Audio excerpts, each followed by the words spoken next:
So it's really Oh, like yeah. doing that internal check to say like, who am I? What do I really want? And I love the question. I only had 6 months to live and I was going to be healthy, but I knew I was going to leave. What would you be doing? Would your life look the same? Because one thing my grandfather said to me right before he passed was that, because he knew, like, gosh, I was like 20 at the time, and he already saw how type A achiever I was. And he said, Tori, when you died, you're never going to wish you worked more. Welcome back to Mental Health Lawyer and Neurospicy Mama, the podcast where we say the quiet parts out loud and give burnout, people-pleasing, and generational expectations the side eye they deserve. Today I'm talking with the brilliant and deeply soulful Tori Jenae.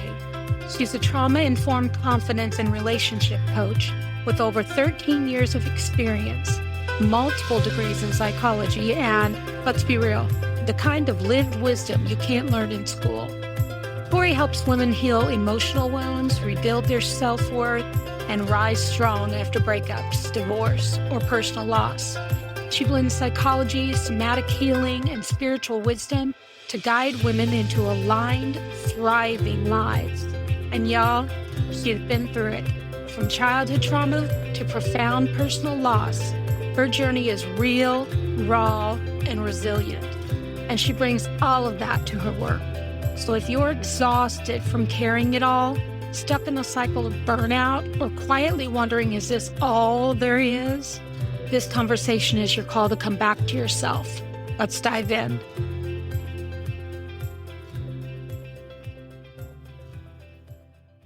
All right, here we are with Tori Jenae. Welcome, Tori. Thank you. It's so good to be here with you. Oh, I'm glad to have you. Can you tell us how burnout is existing today in a woman's life? Like, is it just career or is it family? What kind of burnout are you talking about?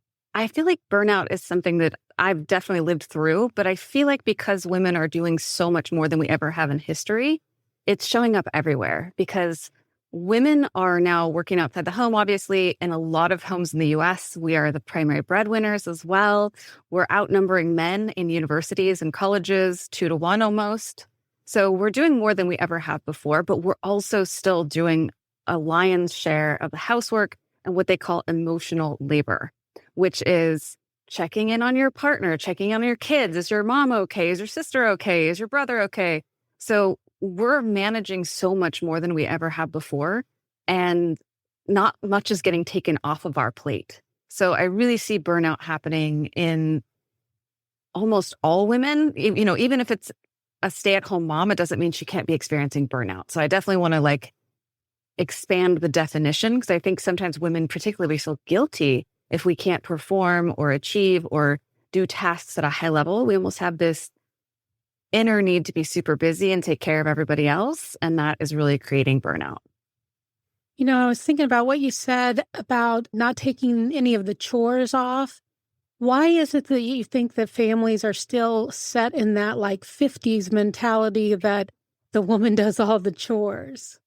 I think it's outdated, what we call schemas or mental structures or beliefs. You know, it's we're very few generations removed from that, right? Like my grandmother stayed at home and raised all of her children, and my mom worked some, but we forget that women, particularly in the United States, the United Kingdom, in the Western world, we've only had access to our own money and jobs for less than 50 years. People forget that women could not have a bank account in the United States in her own name until 1974, which means right before I was born, my mom could not have her own bank account. So our roles have just been so well defined, and I think it's very natural for women. The cool thing for us, and I think the beautiful thing, our brains are actually much better at multitasking. And this fits in very well to neurodivergence, because I actually feel like my personal theory of neurodivergence is the brain is also trying to adapt to all of the stressors, all the new things that are, trying to keep multiple tabs open. But there was this really beautiful and funny study that they did with college students in a pretend kitchen. And they had females, born females, males.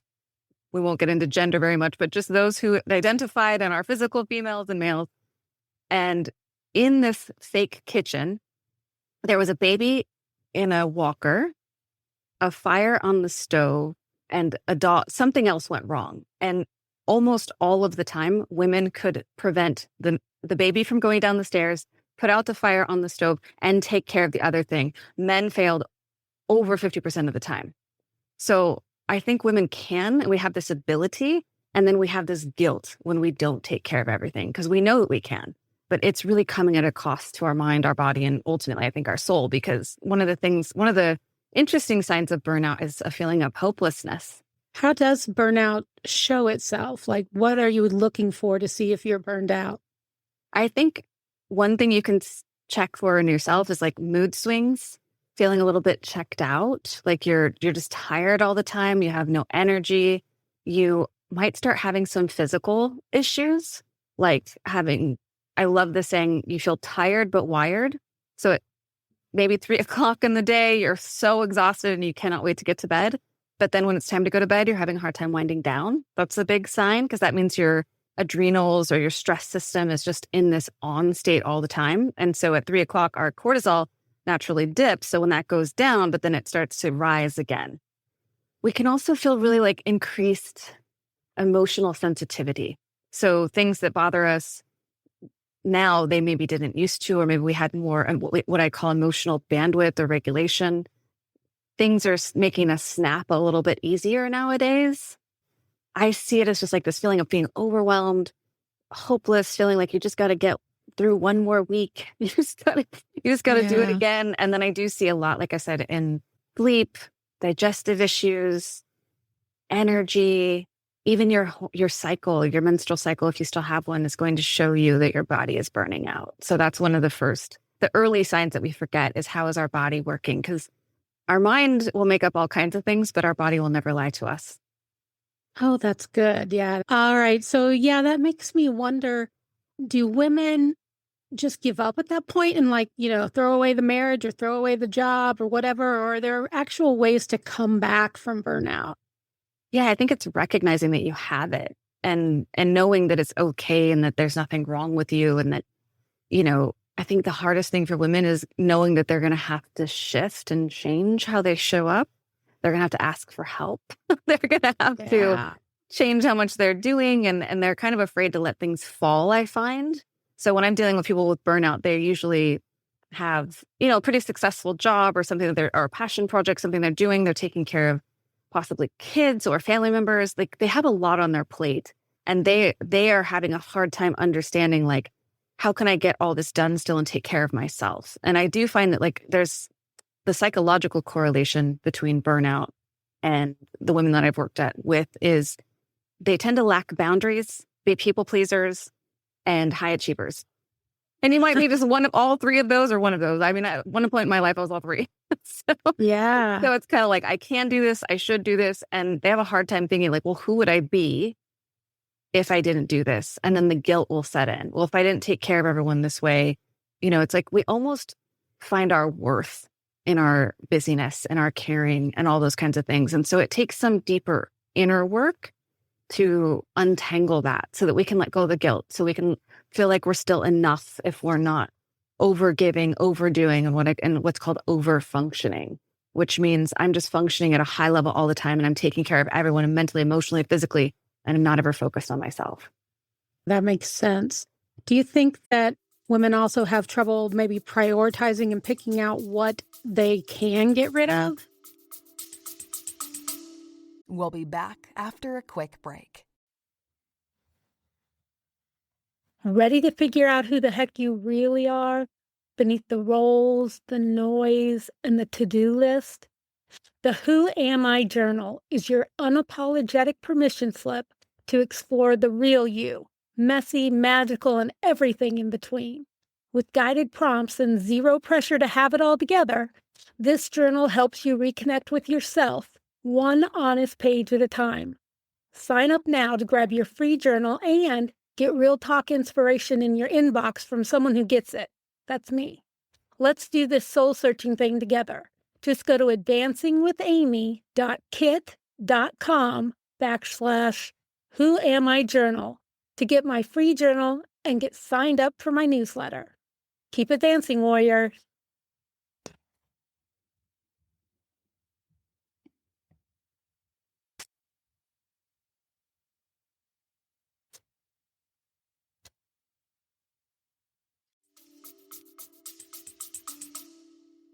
Oh, absolutely. Because, I think it's been jokingly called like superwoman syndrome, right? Like we are expected.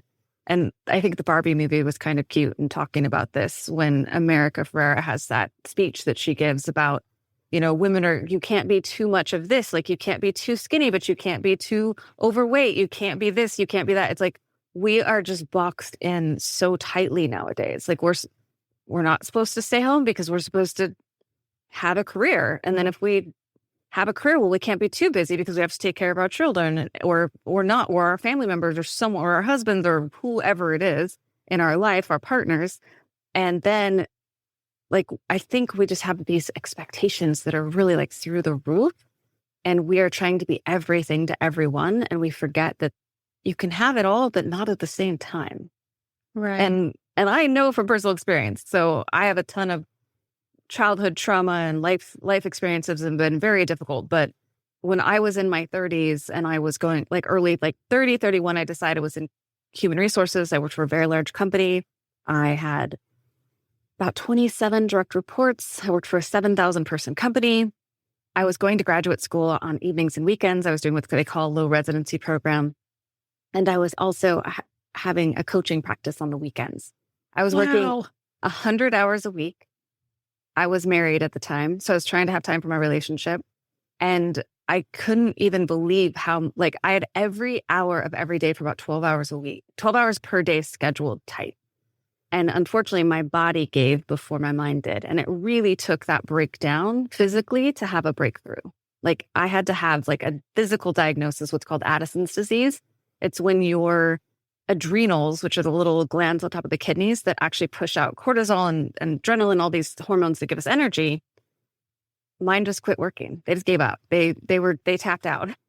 So Wow. it took me years to heal that. And I really had to do the inner work to change how I viewed myself, how I viewed productivity, how I viewed achievement, how I viewed taking care of other people, like all of that kind of stuff to really heal that burnout. And I also had to grieve that version of myself who could work like that. Because, that high performing perfectionist type A girl had to go because she was going to literally kill me. It's like if she did. Oh, no. So how did you heal? I mean, I know you said you kind of changed your mindset and what you were thinking, but how did you do that? Yeah. So I always have it really simple for people. I call it the ABCs of healing. So A, we want to have the awareness, okay, something's not working. Like I'm not happy, I'm not feeling good, and that's okay. And I need to know, and I need to make a shift. And it doesn't have to be too scary. And I always pray people can not let it be too painful before they make that shift. Because that's another thing that we do with women. It's like the pain and the pressure has to be so big that we actually do something about it. And that was definitely me. I'm hard-headed. And then B is like, what are the beliefs that I have about myself and about life?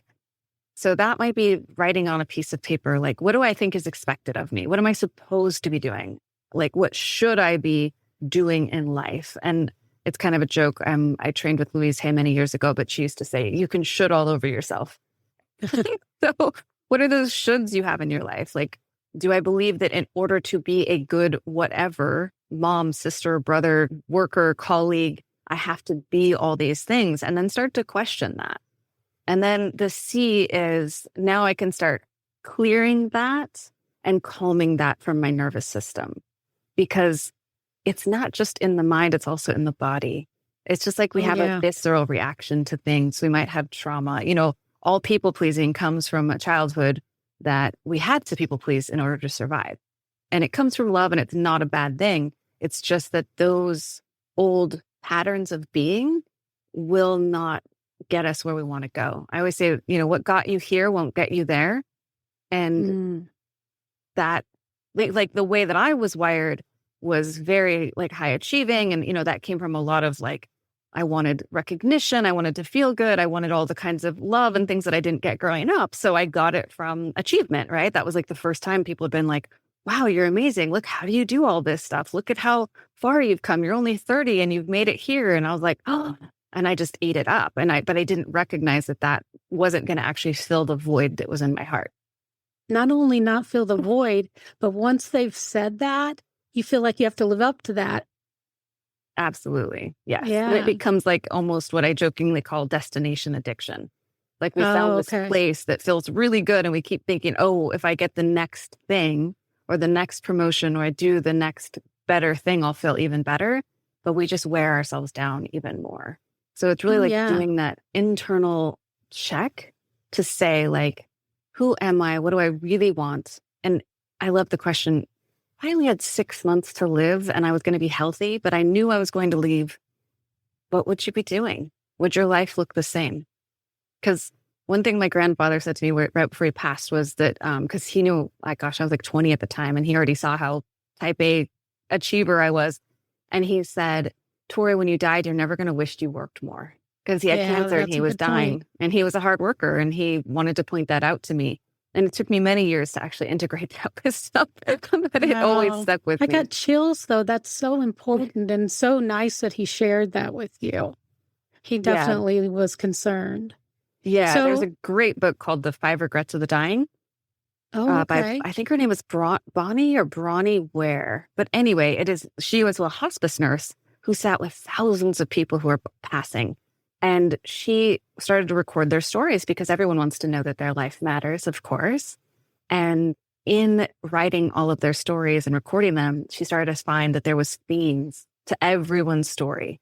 And so she wrote a beautiful book. And I read that luckily when I was like 33. And then I've had a lot of loss. Like I've lost my sister, my mom, my dad, my grandparents, Oh, man.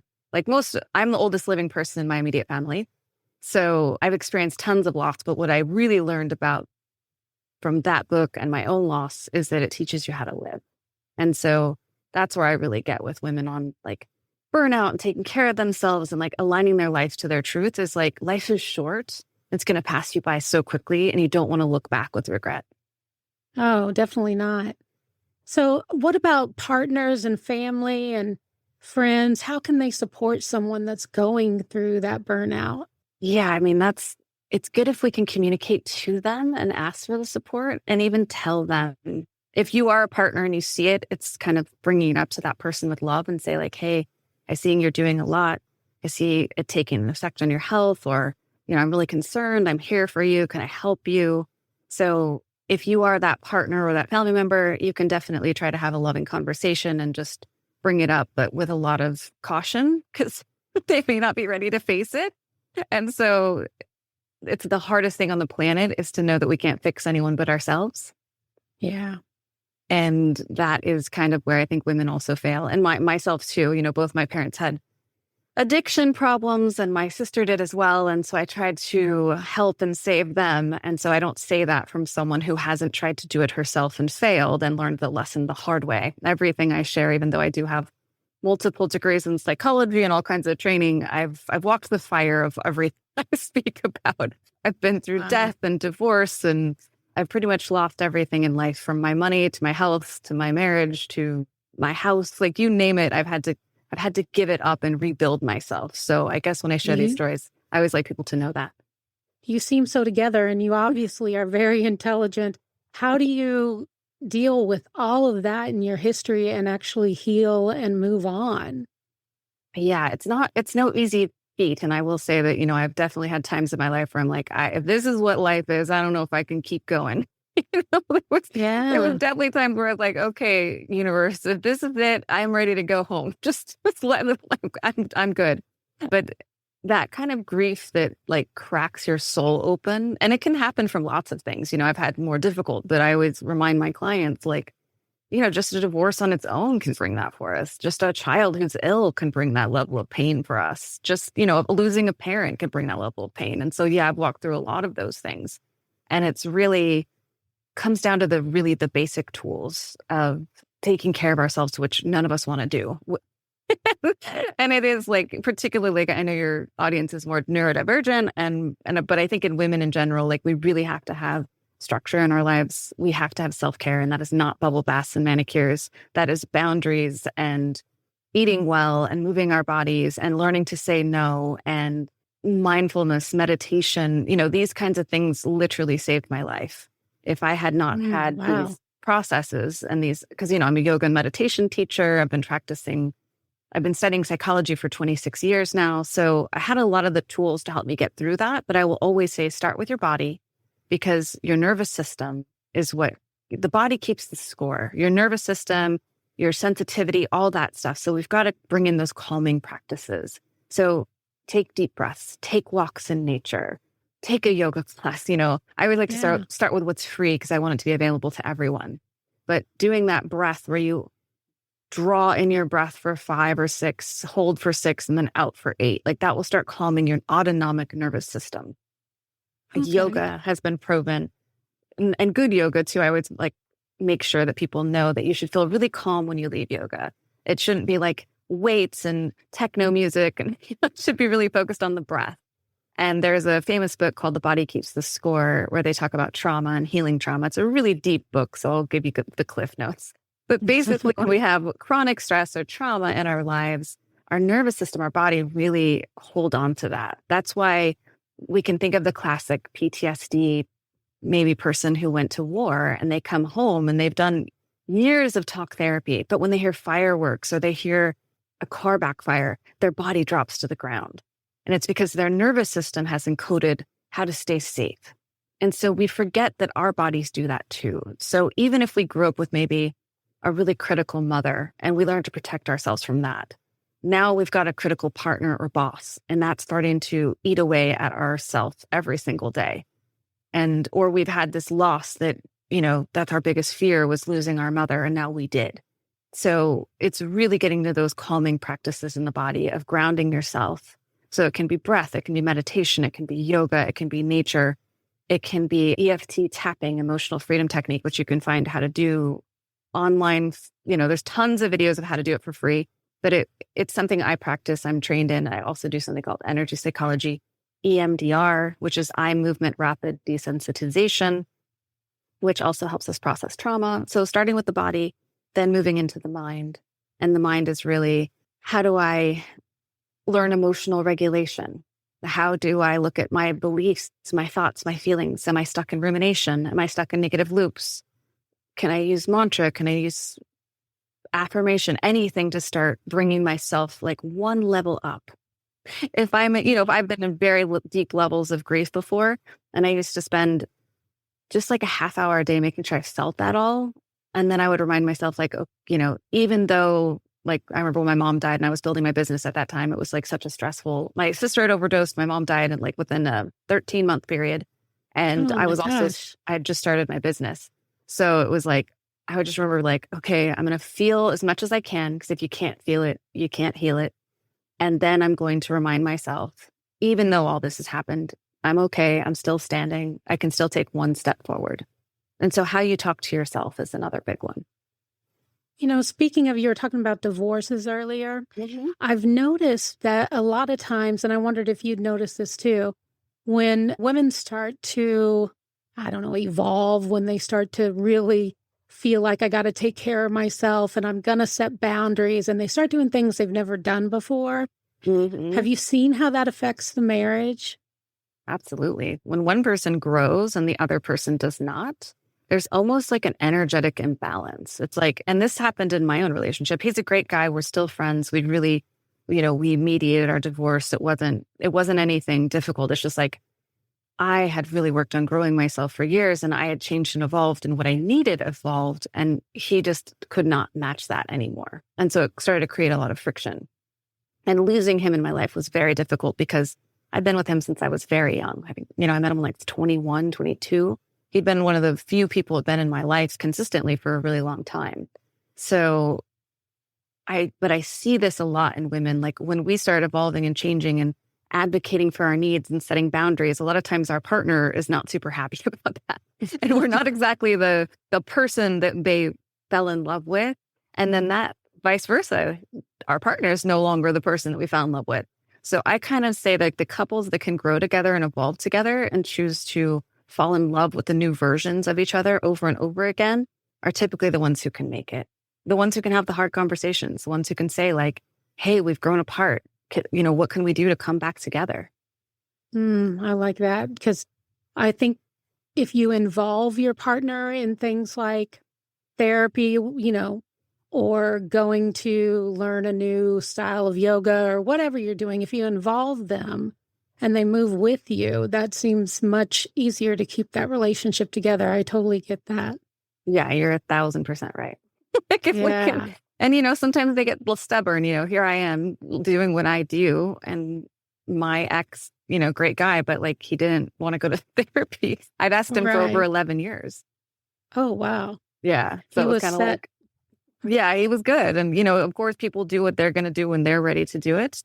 But it just wasn't something he was into at the time. And that didn't allow us to come back together.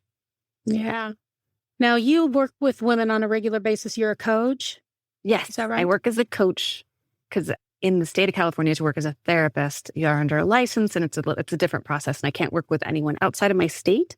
And I actually have an international practice. So I work with people across the United States, in London and Dubai, and a couple places in Europe. Okay.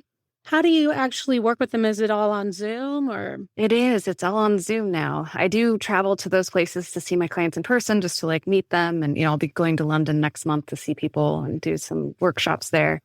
But yeah, I've been doing this work online since 2018. I got very lucky. My intuition said it was time to build my business more internationally and more freely so that I could work from anywhere in the world. I got tired of driving around LA. It was stressing me out. So I was like, okay, I've got to make a tough choice. So I had actually switched to Zoom by late 2018. So by the time the pandemic came around, I'd already been working this way for a long time. And so I do. Wow, that's great. Yeah, I do the work that I do, mind, body, and soul, but I do that via Zoom primarily. Okay. Well, I've really enjoyed this and I've learned so much. Is there something that you'd want to leave our listeners with, something they can hang on to if they're going through burnout or having a tough time? Yeah, just know that it won't last forever and that it's very unlikely that we can do it alone. So to really employ some assistance, anybody, a partner, a best friend, anyone who can really help you, a therapist, or a coach, just someone who can help guide you out of your own way, because that's what we all do. We can't see the picture when we're in the frame, but I truly believe and I have seen that we are all resilient. We can really heal anything and you can come out of that phase. So I've been in some of the darkest things humans can experience and I've walked out of them. So I always just hope that my story inspires people to know that for sure. Well, it definitely is inspiring. And I love that you're giving people hope and something to hold on to because we all need that. That is for sure. Hope is the antithesis to all the things that we experience every day as humans because life isn't always easy. Right. Sure isn't. All right. Well, thanks so much for coming today. Thank you so much for having me. If that didn't hit straight in the soul, I don't know what would. Tori brought the kind of wisdom that only comes from walking through the fire and choosing to rise anyway. Burnout isn't a flaw. It's a flashing red light. And healing starts when we stop trying to carry everything alone and start honoring what we need. If you want more of Tori's insight, and trust me, you do, head to www.torijenae.com. That's www.torijenae.com. Or follow her on Instagram at tori.jenae. She's the real deal. And if you're feeling inspired to reclaim your power, rest your nervous system, or finally put yourself on your own damn priority list, stick around. Hit subscribe. We're not done here. Keep breathing and keep advancing, warrior.